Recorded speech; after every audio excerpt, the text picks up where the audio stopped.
नमस्कार. मधुरम चॅनलमध्ये तुमच्या सगळ्यांचं पुन्हा एकदा स्वागत. आज पुन्हा एक नवीन वेगळा विषय डोक्यासमोर आला आणि बोलावं असं वाटलं की खरं तर काय बोलावं. मागच्या वेळेस आपण सहानुभूती असा शब्द वापरला. सहानुभूती म्हणजे काय, त्याच अनुषंगामध्ये थोडासा वेगळा विषय डोक्यात आला, तो म्हणजे आज मैत्रीविषयी बोलूया का असं विचार आला. तुझी न माझी गाठ असावी, मतभेदांना येते वाट नसावी, अशी मैत्री. मैत्री म्हणजे व्यक्तीचं व्यक्तीशी असलेलं आपुलकीचं नातं, मनाचा मोठेपणा, मी मला माझेपासून सुटून आपण आपले आमचेपर्यंतचा प्रवास असंही म्हणता येईल.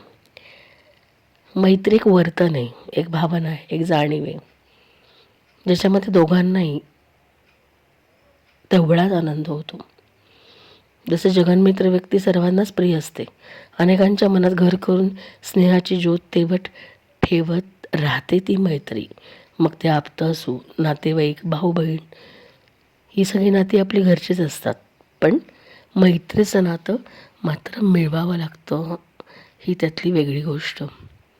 मैत्री सहज नाही मिळत, ती मिळवावी लागते. बाकीची नाती आपल्याला उपजतच मिळत राहतात, त्याच्यामध्ये आपुलकी शोधणं हे आपलं काम. तसंच मैत्रीचं नातं मिळवण्यासाठी सुद्धा स्वतःला सुरुवात करायला लागते. पण मग ती कधी होईल की जेव्हा मैत्रीची खरी सुरुवात आपण स्वतःपासूनच करतो. म्हणजे मैत्रीची खरी सुरुवात स्वतःपासून करायला हवी. स्वतःच स्वतःचे मित्र होणं पहिल्यांदा गरजेचं आहे. स्वतःलाच कमी लेखणारा दुसऱ्यांशी का मैत्री करणार. आळस, राग, अज्ञान यापासून मैत्री म्हणजे स्वतःशी अप्रामाणिक राहणं असंच म्हणता येईल. मग मधली वैरभावना विसरायला लावणारी ती मैत्री उच्च प्रतीच्या मानसिकतेचं प्रतिनिधित्व करत असेल की काय असं वाटलं.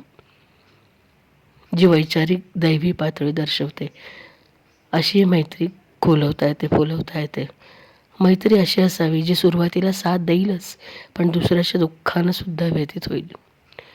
डोळ्यात आलेल्या अश्रूंना पुसणारी, चुकले तर तेवढीच कानउघडणी करणारी, चांगुलपणाची वाट दाखवणारी, तर आपल्या सहवासात नसतानाही आपली आठवण काढणारी, गर्दीमध्ये सैरभैर होऊन फक्त आपल्याला शोधणारी मैत्री असावी. एकांतात आपला दिवा होऊन पाऊलवाट दाखवणारी, तर यशामध्ये पाठीवरच्या अभ्यासकीची थाप देणारी सुद्धा मैत्री असते आणि ती तशी मैत्री असावी. मात्र कोणती मैत्री हितकारक आहे, कोणती मैत्री अहितकारक आहे, हे मात्र समजून घ्यायला हवं. कधी कधी मैत्री ही औषधासारखी कडवी लागते, त्याचा परिणाम होणारा गोड असतो. मैत्री ही सर्व नात्यांपेक्षा सुद्धा मौल्यवान असते. म्हणजे सगळ्यात जवळचं नातं आहे मैत्रीचं. आयुष्याच्या टप्प्यावर चांगली मैत्री होणं हे सुद्धा खूप दुर्मिळ आहे. मैत्री गरजेनुसार बदलत जाणारी नसावी, तर ती निष्ठावान असावी. गरजेनुसार बदलणारी स्वार्थी मैत्री यापेक्षा ती निष्ठावान असणं जास्त महत्त्वाचं आहे. पण ज्याला अशी मैत्रीण, असे मित्र लाभतात, ते खरं तर खूप भाग्यवानच म्हणावे लागतील. जसं सोबत, संगत, सहवास या गोष्टींविषयी आपण बोलतो आणि या सगळ्यांमध्ये मैत्री खुलते, तसंच मैत्रीमुळं आयुष्य घडतं आणि बिघडतं सुद्धा. यातील फरक समजून मैत्री करता यायला हवी. मैत्रीमध्ये निंदा, लोभ, क्रोध हे वर्ज्य असावेत, कारण त्यामुळे मैत्रीची ही वीण कुठेतरी तुटक होऊ शकते. स्थळ काळानुसार, परिस्थितीनुसार, वयानुसार ती भरकटू शकते, बदलू शकते. अशी मैत्री ही निरर्थकच म्हणावी लागेल. आयुष्यात आपल्याला असंख्य माणसं भेटतात की ज्याच्यामुळं आपलं आयुष्य खूप सुंदर बनतं आणि जग खरंच किती सुंदर आहे याची कल्पना आपल्याला येते. मात्र त्यासाठी योग्य निखळ मैत्रीची गरज असावी लागते, जी आपल्याला या प्रवाहातून कधी अलग करते हे कळतच नाही. जसं मागे मी बोलले कुटुंबाविषयी बोलताना, माझं कोणीतरी आहे ही भावना तुमच्या आयुष्याला बळ देते, बळकटी देते. तसंच ठराविक टप्प्यांवरती आपल्याला साथ देणारी मैत्री असणं म्हणजे देखील ही एक सबळ आणि सुदृढ भावना मनामध्ये जाणीवा निर्माण करते. मैत्री म्हणजे आत्मा आहे, मैत्री म्हणजे श्वास आहे, मैत्री म्हणजे चिरंतन चिंतन आहे, जे आपल्यामध्ये आनंद लहरी निर्माण करते आणि जगण्याची उमेद देते. मग या आयुष्याच्या प्रवासामध्ये आपली पहिली मैत्रीण असते, ती म्हणजे आपली आई, की जी आपल्याला आयुष्याच्या अंतापर्यंत आपली साथ देते, चांगल्या वाईटाची जाणीव करून देते आणि योग्य दिशेने आपल्याला जाण्यास प्रवृत्त करते. नंतरच्या काळात असंख्य व्यक्ती भेटतात, मात्र एखाद्याशीच आपली मैत्री होते, दाट मैत्री होते असं म्हणूया. ते आपल्या आयुष्यात वाटाड्यासारखं काम करतात. मग ती पुस्तकं असतील, विचार असतील, माणसं असतील, व्यक्ती असतील. थोडक्यात मैत्री माणसातल्या माणूसपणाला घडवते असंही म्हणता येईल. मैत्री म्हणजे एक भावना आहे. निसर्गाशी मैत्री आपण केली तर जगाचं उदात्तीकरण ती दर्शवते. पक्ष्यांशी असलेली मैत्री आकाशात उंच झेपण्यासाठी पंखाचं बळ देते. तर निर्धाराशी केलेली मैत्री सतत वाहत राहण्याचा कानमंत्र नकळत देते.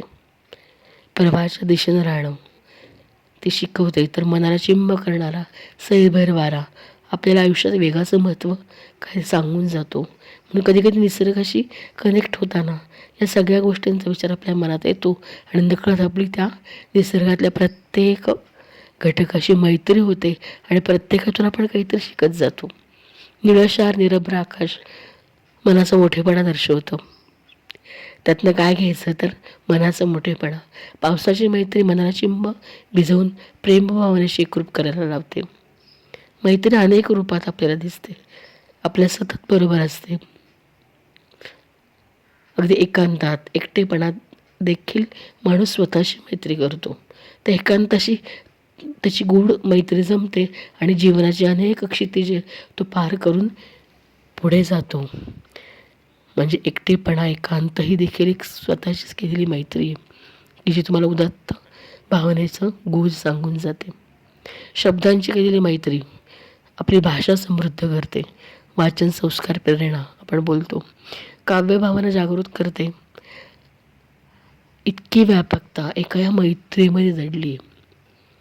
मग मैत्री म्हणजे केवळ माणसाची असलेली मैत्री नाही, तर समाजातली निसर्गातल्या प्रत्येक घटकाशी आपलं असलेलं नातं आपल्याला समृद्ध करतं. मग आनंदात असताना आपण हसते ती आपली मैत्री असते. एकाकी आपण असतो तेव्हा ती सोबत करते ती सुद्धा मैत्री असते. आणि सोबत नसताना देखील आपली आठवण काढते ती फक्त मैत्री असते. म्हणजे मैत्री ही निकोप भावना आहे, की जी स्थळ, काळ, वेळ, मर्यादा या सगळ्यांना पार करून फक्त मनातल्या जाणीवांना उदात्त करते आणि चिरंतन समाधान आणि सुख देते. सगळ्या नात्यांपेक्षाही सुदृढ असते ती खरी निकोप मैत्री. आणि अशा निकोप मैत्रीची साथ लाभणं म्हणजे आयुष्याची खूप मोठी पुंजी आपल्याला मिळाली असं वाटतं. तसं थोडंसंच मैत्रीविषयी बोलावं असं वाटलं, की जी स्वार्थ या सगळ्याच्याही पलीकडे असावी तरच ती मैत्री, नाहीतर ती मैत्री म्हणता येणार नाही. मग त्यापेक्षा स्वतःची स्वतः केलेली मैत्री ही सगळ्यात जास्त